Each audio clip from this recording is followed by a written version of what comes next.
마가복음 14장 66에서 72절 하나님의 말씀 대독하여 읽겠습니다. 베드로는 아랫뜰에 있더니 대제사장의 비자 하나가 와서 베드로의 불점을 보고 주목하여 가라되 너도 나사렛 예수와 함께 있었도다 하거늘 베드로가 부인하여 가라되 나는 내 말하는 것이 무엇인지 알지도 못하고 깨닫지도 못하겠노라 하며 앞뜰로 나갈세 비자가 그를 보고 곁에 서 있는 자들에게 다시 이르되 이 사람은 그 당이라 하되 또 부인하더라. 조금 후에 곁에 서 있는 사람들이 다시 베드로에게 말하되 너는 갈릴리 사람이니 참으로 그 당이니라. 베드로가 저주하며 맹세하되 나는 너희가 말하는 이 사람을 알지 못하노라 하니 닭이 곧 두 번째 울더라. 이에 베드로가 예수께서 자기에게 하신 말씀 곧 닭이 두 번 울기 전에 내가 세 번 나를 부인하리라 하심이 기억되어 생각하고 울었더라. 아멘.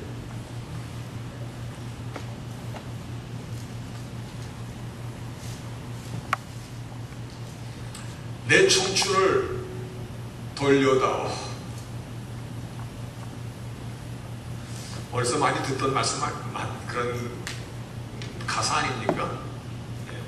내 청춘을 돌려다오. 어느덧 세월이 흘러서 이렇게 나이테만 남겼구나. 지나간 세월에 대한 그 안타까움에 대하여 누구나 같은 마음을 갖고 있기 때문에 내 청춘을 돌려다오. 이 노랫말에 공감대가 있는 그러한 노래 가사입니다. 그런데 만약 지나간 시간이 나에게 나이테만 남겼다면, 세월만 가버리고 흔적만 남겼다면 정말 덧없는 세월 그 자체일 것입니다. 그러나 생명과 같은 이 시간을 통하여 나에게 확실히 남겨진 것이 있는데 그 남겨진 것에 대하여 믿음의 선배이신 사도 바울은 고린도 교회에 보낸 서신에서 무엇이라고 말씀하셨냐면 우리가 낙심하지 아니하노니 겉사람은 후패하나 우리의 속은 날로 새롭도다. 우리의 속은 겉사람은 어쩔 수 없이 나이테가 앉을지라도 그러나 inwardly 이 속사람은 we are being renewed day by day 매일같이 being renewed 새로워지도다. 세월은 같지만 그래서 얼굴에 주름도 있고 청춘의 모습은 보이지 않게 됐지만 그러나 내 속에서 세월과 함께 맞바꾼 생명과 같은 시간과 맞바꿔서 내 속에 남아있는 새로운 인격, 향기나는 아름다운 품성, 새로운 내가 만들어지고 있었다면 이는 세상 그 무엇으로도 살 수 없는 새로운 자신을 만들어내는 창조의 인생, 아름답고 복된 인생을 산 것이라는 것입니다. 새로운 나를 누가 만들 것입니까? 나의 겉사람은 후패하나 나의 속사람은 나날이 새롭다. 정말 생명 같은 살 같은 세월을 주고 그냥 나이테만 남긴 것이 아니라 내 안에 새로운 사람을 만들어 봤다면 그 인생은 창조의 인생이라는 것입니다.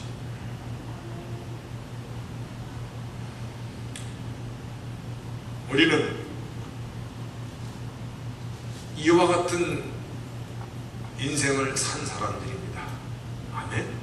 예수 안에서 날마다 새로워지는 그러한 인생을 금이나 은이나 어떤 것으로 살 수 없는 그 새로운 사람을 내 안에 만들어가는 창조의 인생을 산 사람들입니다. 그래서 오늘 이 예배 시간이 여러분이 싱싱해지는 자리인 것을 믿으시기를 바랍니다. 싱싱하십니까? 예, 막 첫사랑의 연인을 만난, 아직 첫사랑 해본 적도 없습니다. 곤란하고요. 그런 설렘과 두근거림이 오늘 이 예배 속에서 우리의 마음 속에 교회 이름 그대로 주빌리, 기쁨이 넘치는 저희들이 되시기를 바라겠습니다. 오늘 말씀의 제목이 심히 통곡하며 울더라. 누가 이렇게 통곡하며 울었다는 것입니까? 누가 울었다는 것입니까? 베드로가 울었다는 것입니다. 여러분, 베드로 그러면 결코 울사람같이 느껴지지 않았잖아요. 그는 다혈질에다가 리더십도 있었고 예수님을 잡으러 온 그 하석들에게 칼을 빼서 귀를 잘라내고 정말 용감무쌍했던 공수부대 같았던 사람이었는데, 그가 이렇게 처참하게 무너지면서 그가 베드로다운 것은 큰 소리 빵빵 칠 때입니다.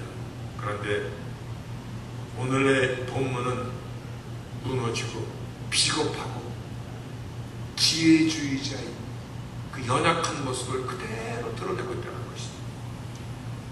오늘 본문의 말씀과 사건을 통해서 베드로의 그 무너진 이 사건이 마치 반면교사처럼 되어서 우리 가운데 있는 또 하나의 나는 어떠한 사람인가, 오늘 드러나는 것은 마치 빙산의 일각이에요. 정말 내 속에 있는, 내 속에 잠재되고 있는 이 죄의 습성들, 오늘 내가 어떠한 사람인 것을 주께서는 정확히 하시면서도 지금까지 나를 붙잡아 주시고 나에게 은혜를 부어주시고 나에게 위로를 주시고 오늘도 용기를 주시고 오히려 나의 연약함을 불쌍히 긍휼히 여기시고 또한 나로 하여금 내 스스로 자체 가운데 무너지지 않도록, 실망하지 않도록 끝까지 나에게 약속하시고 오늘도 당신의 오른팔을 내어서 나를 붙잡아 주시는 그 하나님의 도우심에 오늘 말씀에 초점을 맞추고자 합니다. 그런 말씀이 어디로 갈 것이냐면, 오늘 말씀이 어디로 흐를 것이냐면 진짜 나의 모습,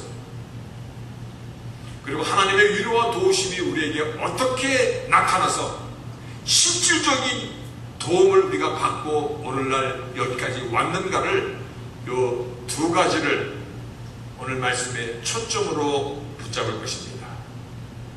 그럼 제가 지금 물어봐도 되겠습니까? 오늘 말씀의 초점이 무엇입니까? 그거를 알고 들으셔야 돼요. 그래서 제가 두 번째, 세 번째만 하는 거예요. 진짜 나. 그럼에도 불구하고 하나님은 나에게 어떻게 은혜를, 하나님의 손길을, 도움을 주고 계십니까?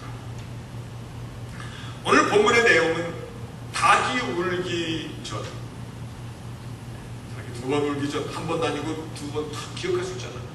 세 번 주를 부인한 것에 대한 참 아픈 그러한 이 역사적인 사실이 기록되어 있습니다. 오늘 이 사건에 대해서 사복음서, 마태, 마가, 누가, 요한복음, 사복음서가 일제히 다 기록하고 있는데, 특히 누가복음에서는 베드로가 저주하면서 막 맹세하고 있는데 그때 다 물음소리가 들리고 그 순간 주께서 베드로를 쳐다보시면서 주의 눈빛과 베드로의 눈빛이 마주치더라. 그때 그가 얼마나 무안했을까. 요즘 말로, 네, 맞습니다. 이럴 때 우리 집사님이 얼마나 도움이 되시는지, 예, 요즘 말로 얼마나 쪽이 팔렸을까.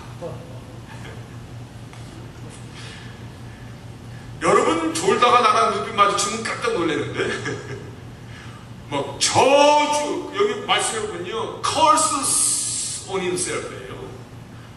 한 번 컬스가 아니라 컬스, 저주를 여러 번, 그리고 맹세하기를 너희들이 뭐라고 얘기했는지 I don't know about him 이러면서 단순히 주를 몰랐다고 부인한 것이 아니라 욕하며 저주하며, 아마 우리말로 부드럽게 하면 이 정도 될 겁니다. 내 원 재수가 없으려니까 별 뚱딴지 같은 소리를 다 듣네. 내가 맹세하지 나는 저 사람을 알지도 못하고 본 적도 없어. 그렇게 얘기했다는 겁니다. 이것도 부드럽게 얘기했어요. 그때 주의 눈빛과 탁 마주치고, 분명히 한두 시간 전에 주께서 미리 말씀해 주셨어요. 너희들이 나를 다 버리고 떠날 것이다. 그랬더니 베드로가 정말 베드로 나왔어요. 여기까지는 아니요, 절대 그런 일은 벌어지지 않을 것입니다. 그때 베드로가 뭐라고 얘기했냐면, 다 버릴지라도 나는 그렇지 않겠나이다. 예수께서 말씀하시기를, 내가 진실로 내게 이르노니 오늘 이 밤 닭이 2번 울기 전에 너가 3번 나를 부인하리라. 여러분, 주께서 왜 이 말씀을 미리 말씀해 주신 것에 대해서 우리는 초점을 가져야 됩니다. 베드로가 힘있게 말하되, 여러분, 그래요가 아니라 베드로가 아주 영어 성경에 보면요, insist, emphatically, 아주 강조, 아주 확실하게 얘기하기를, 내가 주와 함께 죽을지언정 주를 부인하지 않겠나이다. 모든 제자들도 me too, 다 그와 같이 말하더라. 절대 주를 떠나는 일이 없을 것이며, 주를 모른다고 부인하는 일은 그것은 상상할 수도 없나이다. 베드로를 위시해서 모든 제자들이 그와 같이 대답했는데, 그런데 바로 그날 저녁 이 맹세를 한 2-3시간 뒤쯤에 베드로를 비롯해 모든 제자들이 주께서 말씀하신 대로 모두 다 떠나버리고, 용감했던 베드로는 그토록 치사찬란하게 막 저주하면서까지 주를 부인하였던 것. 그러면 처음에 베드로가 나는 주를 떠나지 않을 것입니다, 이 말이 그의 거짓말이었습니까? 그 당시는 그게 진심이었습니다. 그 상황에서는 진심이었습니다. 그런데 2-3시간 뒤에, 그 다음날도 아니고 조금 뒤에 상황이 바뀌고 분위기가 험악하게 되는 것을 보고는 조금 전의 진심은 아무 소용이 없는 무용지물이 되었다라는 것입니다. 그렇죠? 그거예요, 오늘 사건이. 그리고 오늘의 이 사건은요, 단순히 예수 그리스도께서 마지막까지 제자들에게까지 당하시는구나, 불쌍하다, 그 내용으로 생각하면은 그거 정말 5%, 1%밖에 안 되는 말씀이에요. 베드로 너만은 믿었었는데 역시 세상에는 믿을 놈이 아무도 없구나, 이런 식으로 생각한다면 본문을 통해서 주신 메시지 많은 부분을 우리가 미싱하는 결과를 갖는 것이에요. 주께서 이미 어떤 일이 벌어질 거 다 알고 계셨어요. 그리고 아주 콕 찍어서 말씀하셔 주셨어요. 미리 정확히 다 말해 주셨어요. 왜?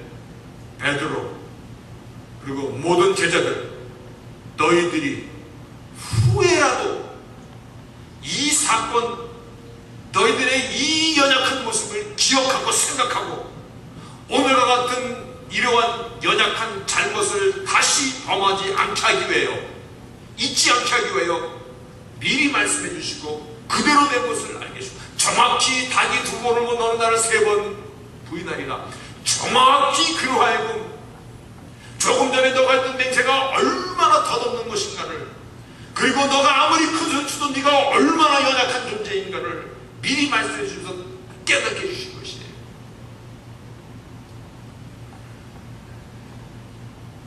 이 시간이 어느 시간입니까? 예수님께서 마지막 유월절 만찬을 제자들과 나누시고 정말 그 살같은 시간에 제자들의 발을 씻기시고 여러 말로 그들을 가르치시고 이제 잡혀가셔서 모욕을 당하시고 뺨을 맞으시고 침뱉음을 당하시고 십자가에 이제 달리는 바로 그 노중에서까지 주께서 제자들에게 중요한 메시지를, 내가 다락방에서 너희들에게 말씀했던 거, 내가 다락방에서 너희들에게 가르쳐줬던 거를 다시 한번 기억해주고 너희들이 평생을 살아가면서 잊으면 안 되는 그 엄청난 중요한 메시지를 오늘 이 사건을 통해서 가르쳐주고 확인시켜 준다라는 것입니다.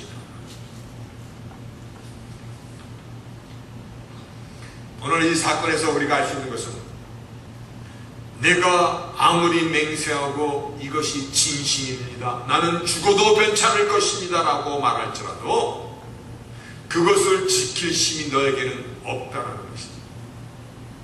여러분, 우리는 나의 한계를 먼저 아셔야 됩니다.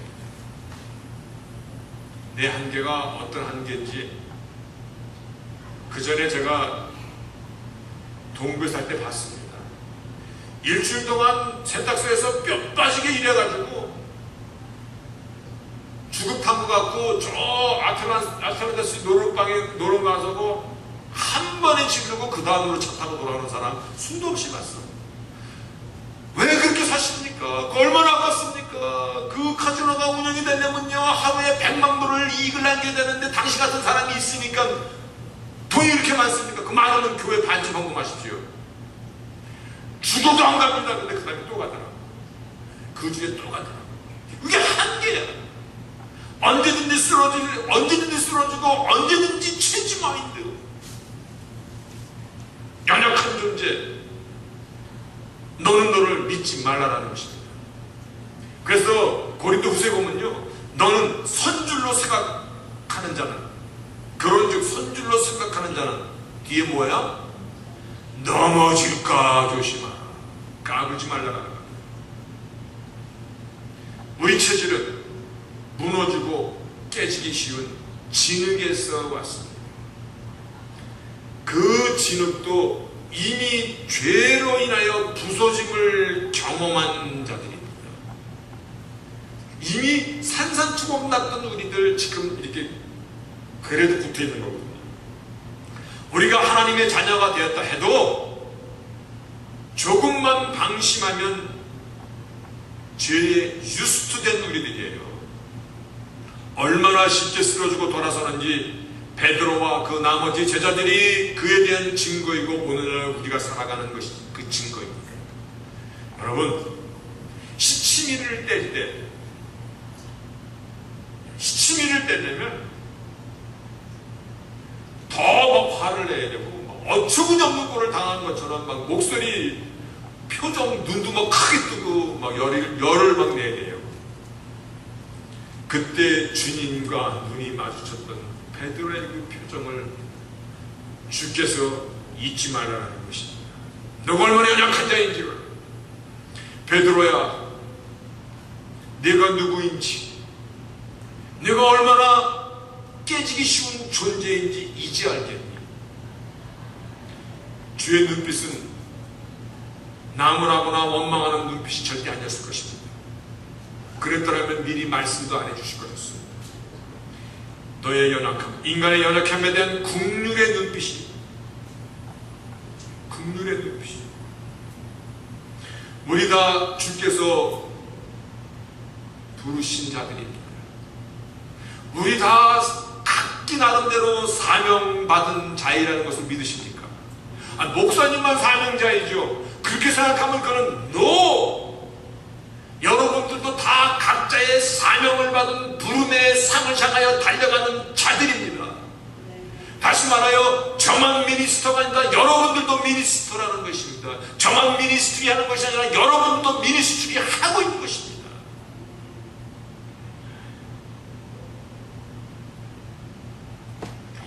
인간은요, 태생적으로 어떠한지 아십니까? 잘난 척하는 거 좋아하고, 조금 잘 나가면 목이 뻣뻣해지고 코가 딱 커지고 교만해지고 상대적으로 비교하면서 우쭐대고 싶어하고 플러스 죄의 네이처, 참 이게 물귀신 같은 거잖아요. 그런 저희들이 자신에 대한 성찰이 없이 내가 누구인가라는 그러한 직관력이 없이 주의 일을 앞장선다고 생각해 보세요. 하나님의 영광보다는요, 이거 다 자기 영광이야. 자기 만족, 자기 성공, 오히려 사람들을 실족하게 하는 원인을 제공하는, 그러면서도 나는 주의 일을 열심히 했는데, 내가 얼마나 많이 헌신했는데, 내가 얼마나 많이 교회에 도움을 주었는데, 이렇게 얘기합니다. 여러분, 내가 교회에 도움을 주었다라고 얘기합니다. 하나님께서 도움을 받는, 하나님이 꾼 사람이 되는 것입니다. 우리가 주를 믿는다고 또한 스스로 때로는 깜빡해서 죽으면 죽으리라 이런 고백도 하지만 그것은 그렇게 믿을 만한 것이 됩니까? 안 됩니다. 우리가 알고 있어요. 베드로가 나보다 믿음이 적은 자였습니까? 아니요. 그 모든 제자들이 나보다 믿음이 적은 자였습니까? 아니요. 우리는 오늘 이나마 여기까지 온 것은 오직 하나님의 은혜, 주의 공로, 십자가의 그 공로가 아니면 우리는 처음부터 지푸라기보다 못한 자들입니다. 이 사실을 절대 잊어서는 안 될 것입니다. 주께서 바로 우리의 체질을 아시기 때문에 그 저녁에 다락방에서 가르쳐 주신 중요한 말씀이 있어요. 정말 중요한 말씀. 이 말씀 때문에 오늘 이 시대를 성령의 시대라고 말할 수 있는 이유가 있어요. 다락방 강론에서 주께서 뭐라고 약속하셨냐면 내가 가는 것이 너에게 유익하다. 왜냐하면 내가 가서 너희에게 보혜사, 여러분 보혜사 무슨 뜻이에요? 프로젝트 한번 올려주세요. 보혜사, 보혜사는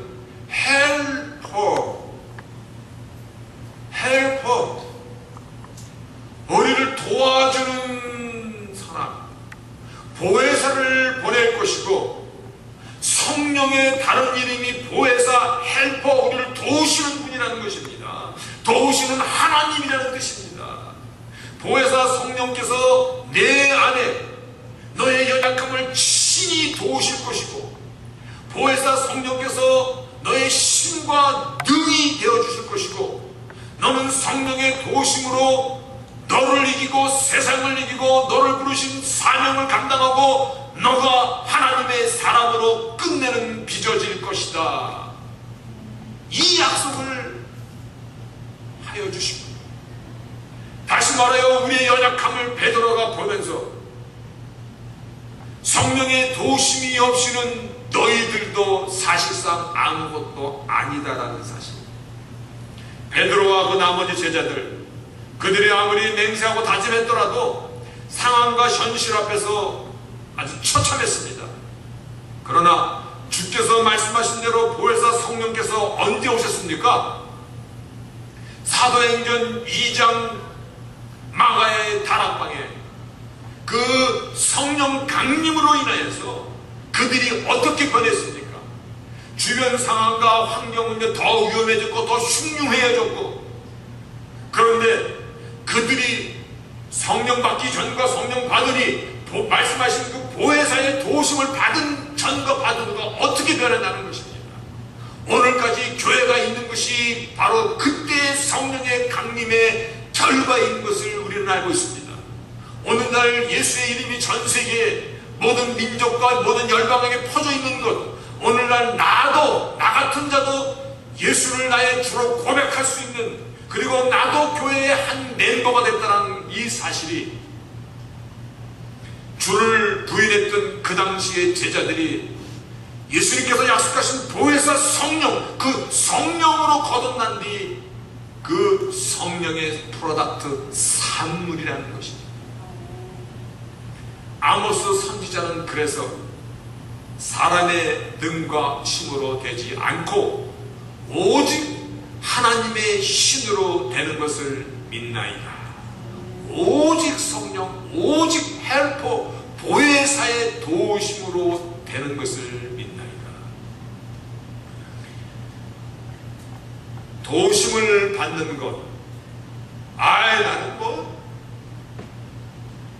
부족한 게 있어야지 도움을 받지. 안 됩니다. 그래서 인간의 연약함을 오늘 베드로에게 마지막까지 가르쳐 주십니다. 너가 아무리 맹세해도 네가 어떤 존재인가를 마지막까지 가르쳐 주시는 것입니다. 그리고 내가 얘기한 보혜사의 그 도움을 받은 뒤에 너는 그 보혜사에 대한 증거를 끝까지 전할 것입니다. 그래서 오늘의 이 본문은 단순히 베드로의 부인에 대한 것이 아니라 인간의 연약함, 그 연약함을 대신할 보혜사 성령님을 의지해야만이 너가 끝까지 믿음과 내 안에 세월만 보내는 것이 아니라 네 안에 날마다 새롭도다. 새로운 사람, 새로운 인격이 내 안에서 다시 말하여 창조적인 인생을 내가 살아갈 수 있음을 가르쳐주고 있는 대단히 중요한 말씀인 것입니다. 여기까지 따라오셨습니까? 오셨어야 됩니다. 그런데 보혜사 성령은 누구에게 임하여 주시는 것입니까? 그렇죠. 중요한 질문이죠. 그런데 성경은 굉장히 심플하게 가르쳐주고 있습니다. 예수께서 진정 너의 그리스도가 되시고, 지난주 말씀이 예수 그리스도, 예수께서 진정 그리스도가 되시고 그분이 하나님의 아들 즉 하나님의 본체신 것을 믿고 오늘 이 시간에도 부활하셔서 하나님 우편에 앉아 계셔서 우리의 모든 것을 주관하시는 하나님 되심을 믿는 사람, 그 믿음이 나의 모든 것을 의탁하고 순종으로 나타나는 그러한 크리스찬에게 주시는 하나님의 인정표, 그래서 성령으로 인치심을 받았습니까? seal up. 마치 침 발라서 도장 찍듯이 너는 내 거야. 하나님은 우리를 도우시기를 원하십니다. 아멘. 근데 어떻게 도와주십니까? 하나님께서 보혜사 성령님께서 내 안에서 나의 연약함을 대신하여 주시고 나에게 힘과 용기와 능력으로 채워주시고, 이 사실을 알기 때문에 믿음의 선배인 사도 바울은 빌립보 교회에 보낸 서신에서 내가 무엇을 좀 이루었다 할지라도 그것이 자랑할 것이 없나이다. 왜냐하면 이것은 나의 힘과 나의 능으로 된 것이 아니라 하나님의 힘과 하나님의 능으로 된 것이기 때문에 나는 단순히 그 일의 도구로만 사용받은 것입니다. 이 사실을 알기 때문에 모든 것이 하나님께 영광임을 그가 고백하고 있습니다. 여러분, 한 가지만 더 기억합시다. 예수님께서 너가 나를 부인할 것만 얘기하신 것이 아니라 닭이 2번 울기 전에 내가 나를 3번 모른다 할 것이라는 것만 예언해 주신 것이 아니라 내가 먼저 갈릴리로 가 있으리라. 내가 먼저 갈릴리로 가 있으리라. 너희 중 누구 하나 너희가 약속한 말을 지키지 못하고 다 떠날 것이지만 그것이 끝이 아니다. 라는 의미입니다. 내가 먼저 갈릴리로 가서 너희를 기다릴 것이다. 갈릴리로 먼저 가셔서 그들을 기다려주신 주님, 다시 말하여 이제 다시 시작하자. 이제 새롭게 다시 한번 시작하자.